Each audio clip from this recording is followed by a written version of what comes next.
In the bustling city of Lagos, Nigeria, lived Oluwaseun Adelaja, a man whose wealth could buy him anything his heart desired. At 35, he owned the largest tech company in West Africa, but his mansion felt empty, his heart even emptier.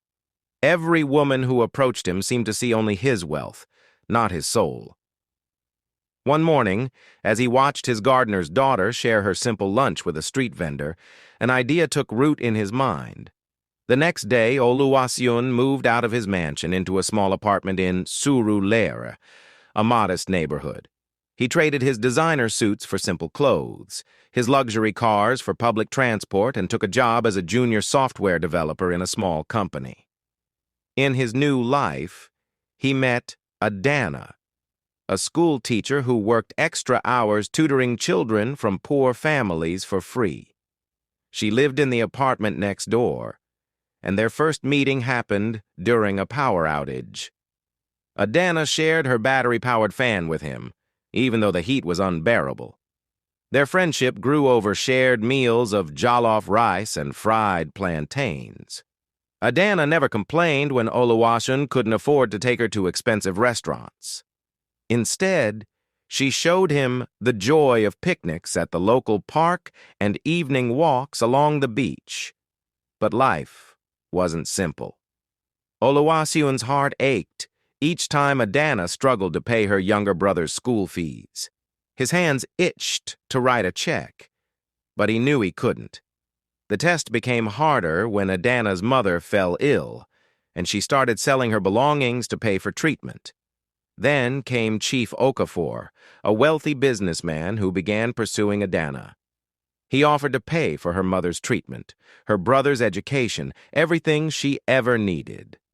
Oluwaseun watched in agony as Adana considered the offer, torn between her growing feelings for him and her family's needs.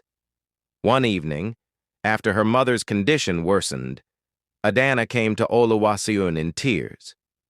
"I think I should accept Chief Okafor's proposal," she whispered, her voice breaking. "My family needs me." Oluwaseun spent the night pacing his small apartment. By dawn, he knew he had to reveal the truth. But when he went to Adana's apartment, he found a note. She had gone to her village to care for her mother, leaving no address. For 3 weeks, Oluwaseun searched. He finally found her in a small village outside Enugu, sitting by her mother's hospital bed. When she saw him arrive in his true form, stepping out of his private helicopter, dressed in an expensive suit, her eyes widened in disbelief. "I came to tell you the truth," he said, "but also to ask, if you had known who I really was, would your heart have chosen differently?" Adana stood silent for a long moment. Then she slapped him, hard, across the face.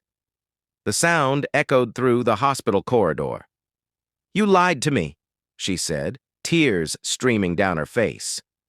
"All those times I shared my last cup of rice with you, all those nights I worried about you walking home in the rain because you couldn't afford a taxi." But then, she looked at him, really looked at him, and saw the same man who had helped her grade papers late into the night, who had taught her brother mathematics, who had held her hand when she cried about her mother's illness. "No," she finally answered. "My heart would not have chosen differently, but it might never have known you at all."